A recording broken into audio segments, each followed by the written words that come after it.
उसका घर दिलों के विभाजन की गंध बहुत अजीब थी। वह सुबह, आवाज रहित सुबह, सब कुछ खामोश, भयानक सन्नाटा, किसी तरह ही आवाज का नामो निशान न था। उसने हथेलियां रगड़ी, सर्दी के लिए नहीं, सरसराहट की आवाज के लिए। खिड़की खोली, सोचा हवा के झोंके से ही कोई आवाज हो सकती है।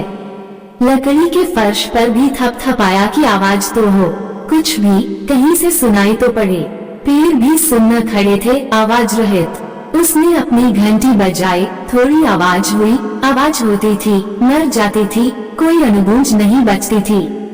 ये कैसे पेड़ थे, कैसी हवा थी, हरकत रहित जिसमें न सुर न ताल। उसने खांस कर देखा, खांसी भी मर गई थी जैसे प्रेरणा, उसकी दोस्त, अब उसकी कभी आवाज नहीं आएगी। वह क्या गई, मानो सब कुछ अचानक मर गया हो। ये सोचकर उसके हाथ पैर ठंडे पड़ने लगे। शायद वह प्रेरणा की मौत की खबर को सहन नहीं कर पा रहा था। पिछले सप्ताह ही तो मिली थी उसे वह, अब तक तो अंतिम संस्कार भी हो गया होगा।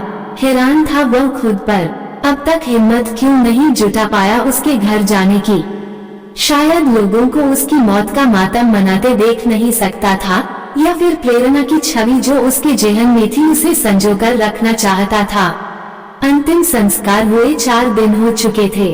तैयार होकर उसने गैराज से कार निकाली और भारी मन से चल दिया। रास्ते भर यही सोचता रहा, वहां जाकर क्या कहेगा। आज तक वो किसी शोकाकुल माहौल में गया नहीं। वो नहीं जानता था कि ऐसी स्थिति में क्या कहना चाहिए, क्या करना चाहिए। यही सोचते सोचते प्रेरणा के घर की सड़क भी आ गई। उसका दिल धड़कने लगा। दोनों ओर कतारों में पेड़ थे। उसका मन तो धुंधला था ही, धुंध ने वातावरण को भी धुंधला कर दिया था। उसने अपना चश्मा साफ किया, बड़ी मुश्किल से उसके घर का नंबर दिखाई दिया। घर बहुत अंदर की तरफ था। उसने कार बाहर ही पार्क कर दी। कार से पांव बाहर रखते ही उसके पांव साथ देने से इनकार करने लगे। बाहर लगे लोहे के गेट की कुंडी हटाते ही लोहे के टकराव से कुछ क्षणों के लिए वातावरण में एक आवाज गूंजी। वो भी धीरे धीरे मरती गई। पल भर को उसे लगा मानो प्रेरणा सिसकियां भर रही हो। वहाँ 3 कारें खड़ी थीं। घर के चारों ओर इतने पेड़ लगे थे कि उसके मन के अंधेरे और बढ़ने लगे। एक भयानक नीरवता चारों ओर घिरी थी। लगता था हमेशा की तरह ब्रिटेन की मरियल धूप कहीं दुबक कर बैठ गई थी। बादल बरसने को तैयार थे। मन के भंवर में धंसता धंसता न जाने कब और कैसे उसके दरवाजे पर पहुंचा। दिल की धड़कन बढ़ने लगी। एक पायदान दरवाजे के बाहर पड़ा था। उसने जूते साफ किए और गहरी सांस ली। उसने घंटी बजाने के लिए हाथ बढ़ाया ही था कि दरवाजा खुला। शायद लोहे के गेट की गुंजन ने इत्तला दे दी होगी। प्रेरणा के पति ने उसके आगे बढ़े हाथ को अनदेखा कर रूखीपन से कहा, अंदर आओ। उसने अपना हाथ पीछे करते कहा, आई एम राहुल। प्रेरणा और मैं एक ही कंपनी में काम करते थे। आई एम सुरेश, बैठो। उसने सोफे की ओर इशारा करते कहा। सोफे पर बैठने से पहले राहुल ने नजरें इधर उधर दौड़ाई और कुछ बिखरी चीजें सोफे से हटाकर बैठ गया। राहुल को विश्वास नहीं हुआ। हैरान था वह, क्या सचमुच ये प्रेरणा का घर है? यहाँ तो उसके व्यक्तित्व से कुछ भी तालमेल नहीं खाता। दीवारें भी सूनी सहनी खड़ी थी। उन पर न कोई पेंटिंग, न ही कोई तस्वीर। अखबारों के पन्ने, कुशन यहाँ वहाँ बिखरे पड़े थे। टेलीविजन व फर्नीचर पर धूल चमक रही थी। बीच की मेज पर पड़े चाय के खाली प्यालों में से चाय के सूखे दाग झांक झांक कर अपनी मौजूदगी का एहसास करा रहे थे। हर तरफ वीरांगी थी। लगता था मानो घर की दीवारें तक मातम मना रही हूँ। दिलों के विभाजन की गंध सारे घर में फैली थी। अचानक उसकी नजर एक कोने में बैठे 2 उदास कुत्तों पर पड़ी जो सिर झुकाए बैठे थे। शायद वे भी प्रेरणा की मौत का मातम मना रहे थे। राहुल, चाय? नहीं, चाय की आवश्यकता नहीं, आ तो मैं पहले ही जाता। सोचा अंतिम संस्कार के बाद ही जाऊंगा, तब तक लोगों का आना जाना कुछ कम हो जाएगा। वैसे प्रेरणा ने आपका जिक्र तो कभी किया नहीं। हाँ, अगर आप पहले आ जाते तो अच्छा ही रहता। आपका नाम भी उसके चाहने वालों की सूची में आ जाता। सच पूछो तो मैं नहीं जानता था कि हिंदी में कविता और कहानियों की इतनी मांग है। क्या आज के युग में भी सभ्य इंसान हिंदी बोलता या पढ़ता है? प्रेरणा के पति ने बड़े पस्त और व्यंग्यात्मक लहजे में कहा। प्रेरणा तो बहुत अच्छा लिखती थी। उसकी एक एक कविता मन को छू लेने वाली है। व्यक्तिगत दुख सुख व प्रेम के रंगों की सुगंध है। ऐसी संवेदनाएं हैं जो पाठकों व श्रोताओं को आपबीती लगती हैं। आपने तो पढ़ी होंगी, राहुल ने कहा।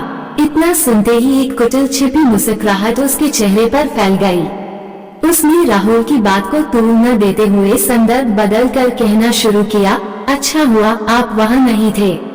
कैसे बेवकूफ बना गई वह मुझे, मैं जान ही नहीं पाया कि मेरी पार्टनर कितनी फ्लर्ट थी। कितने दोस्त आए थे अंतिम संस्कार के मौके पर। उस वक्त हमारे परिवार का समाज के सामने नजरें उठाना दूभर हो गया था। उम्र भर मना करता रहा, ऐसी प्रेम भरी कविताएं मत लिखो, बदनामी होगी, लोग क्या कहेंगे। वही हुआ जिसका डर था। लोग कानाफूसी कर रहे थे, बुदबुदा रहे थे, पति हैं, बच्चे हैं, किसके लिए लिखती थी। इतना कहकर कुछ क्षण वह चुप रहा, फिर बिफरता सा बोला, राहुल कहीं वह तुम्हारे लिए, तो उसकी जबान बेलगाम चलती रही।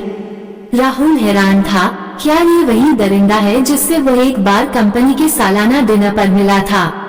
राहुल कसम साता रहा, तय नहीं कर पा रहा था कि उसकी प्रतिक्रिया क्या होनी चाहिए। पल भर को उसका मन किया कि उठकर चला जाए, फिर मन को समझाते बुदबुदाया, मैं उसके स्तर पर नहीं गिर सकता। वक्त की नजाकत को देखते वह गुस्से को पी गया। मन में तो उसके आया कि इस पत्थर दिल से साफ साफ कह दे, हाँ हाँ था रिश्ता। मानवता के रिश्ते को जो नाम देना चाहो दे दो। जीवन का सच तो यह है कि प्रेरणा मेरे जीवन में रोशनी बनकर आई थी और आंसू बनकर चली गई। वहाँ बैठे बैठे राहुल को 1 घंटा हो चुका था। अभी तक घर में अक्षुब्ध शांति थी। चुप्पी को भंग करते राहुल ने पूछ ही लिया, सर बच्चे दिखाई नहीं दे रहे। श्रुति तो कॉलेज गई है, रुचि सहेलियों के साथ बाहर गई है। सारा दिन घर में बैठकर करेगी भी क्या। मैं उसकी मां की मौत को बड़ा मुद्दा बनाकर उनकी पढ़ाई में विघ्न नहीं डालना चाहता। घर को बिखरते नहीं देख सकता। मेरा घर मेरे लिए सब कुछ है, इसे बनाने में मैंने बहुत पैसा और जान लगाई है। प्रेरणा ने तो पीछा छुड़ा लिया है सभी जिम्मेदारियों से। बच्चों की पढ़ाई, विवाह, घर का लोन सब मुझे ही तो चुकाना है। इसके लिए पैसा भी तो चाहिए, वह भावहीन बोलता गया। राहुल ने सब कुछ जानते हुए भी विरोध का नहीं, मौन के हथियार को अपनाना सही समझा। सोचने लगा, जो तुम नहीं जानते मैं वह जानता हूँ। मैंने ही तो करवाया था प्रेरणा के मकान के लिए इतना बड़ा लोन सैंक्शन। फिर लोन का इंश्योरेंस कराने के लिए उसे बाध्य भी किया। इस सुरेश पाखंडी ने प्रेरणा को बदले में क्या दिया?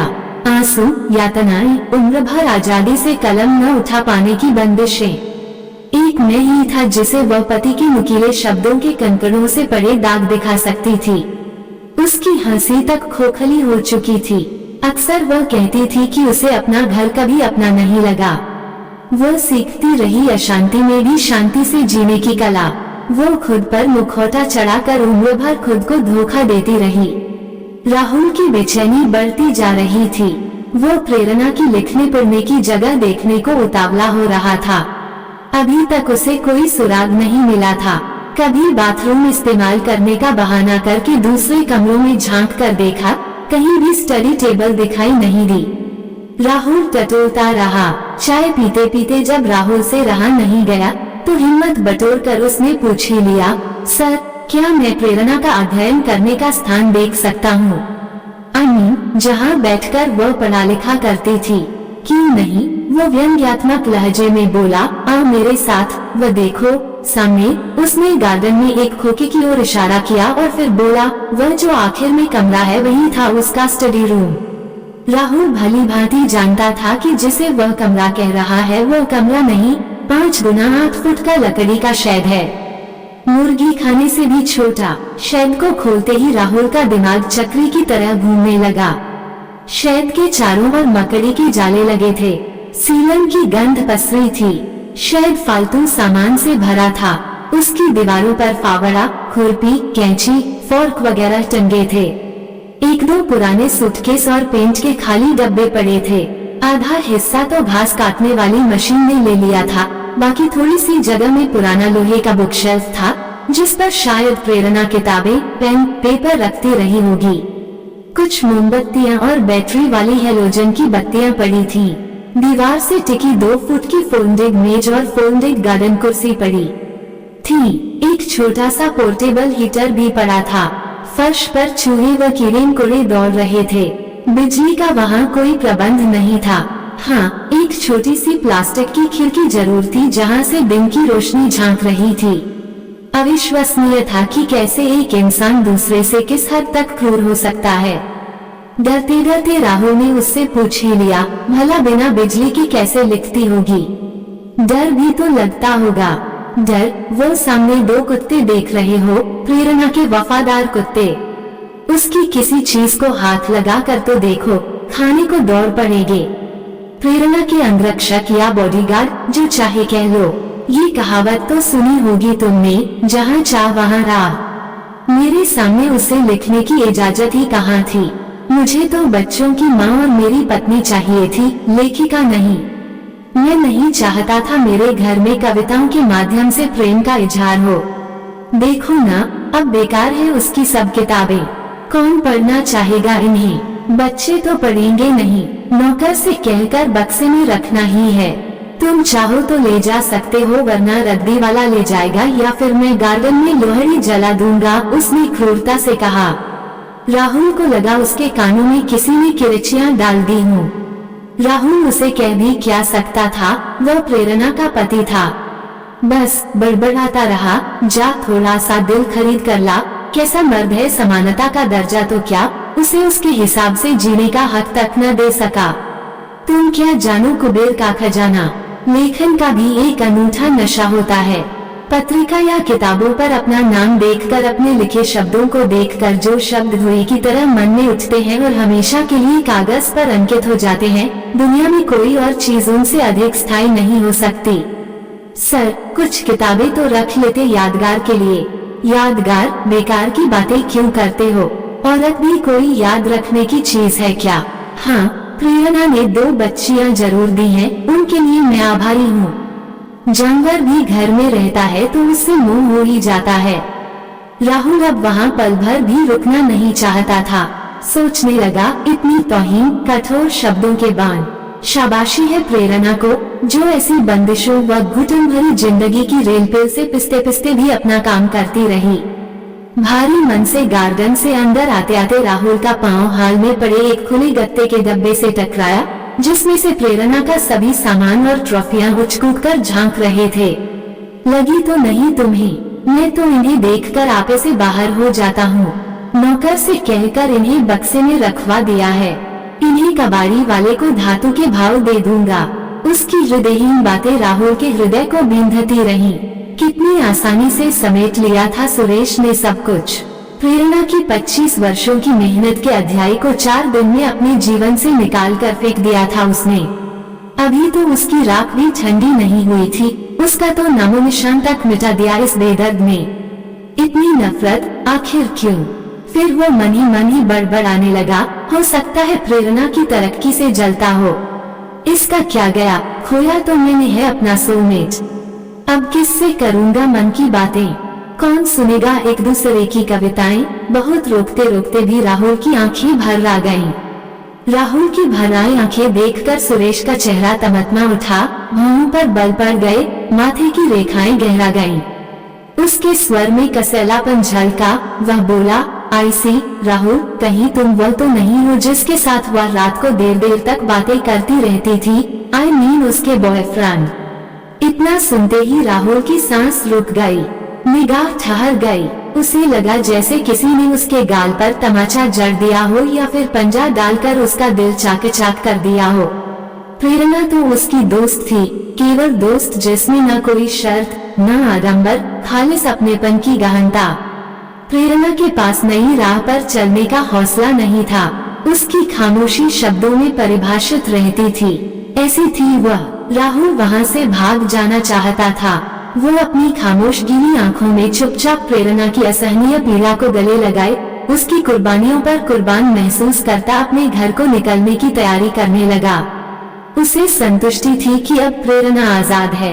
उसे याद आया प्रेरणा अक्सर कहा करती थी, भविष्य क्या है मैं नहीं जानती, इतना जरूर जानती हूँ कि सीता सावित्री का जीवन भी इस देश में गाय भैंस के जीवन जैसा है, जिनके गले की रस्सी पर उसका कोई अधिकार नहीं। जैसे ही राहुल अपना पैर चौखट के बाहर रखने लगा, उसने दोनों बक्सों की ओर देखा और सोचा, प्रेरणा की 25 वर्षों की अमूल्य कमाई मैं इस विषैले वातावरण में दोबारा मरने के लिए नहीं छोड़ सकता। राहुल ने प्रेरणा के पति की ओर देखते इशारे से पूछा, सर क्या मैं इन्हें ले जा सकता हूँ? शौक से, लेकिन इन कुत्तों से इजाजत ले लेना। राहुल ने दोनों बक्सों को छूते हुए कुत्तों की ओर देखा। कुत्ते पूंछ हिला रहे थे। उसने बक्से कार में रखे। कुत्ते उसके पीछे पीछे कार तक गए। मानो कह रहे हूँ प्रेरणा का घर तो कभी उसका था ही नहीं। आपको ये कहानी कैसी लगी हमें कमेंट कर जरूर बताएं। इसी तरह की अच्छी कहानियाँ आप यहाँ पर पढ़ सकते हैं। यहाँ उपस्थित शिक्षाप्रद कहानियाँ आपका मनोरंजन करने के साथ दिशा भी देंगी। तो बने रहिए हमारे साथ और हमारे प्रयास को सफल बनाएं।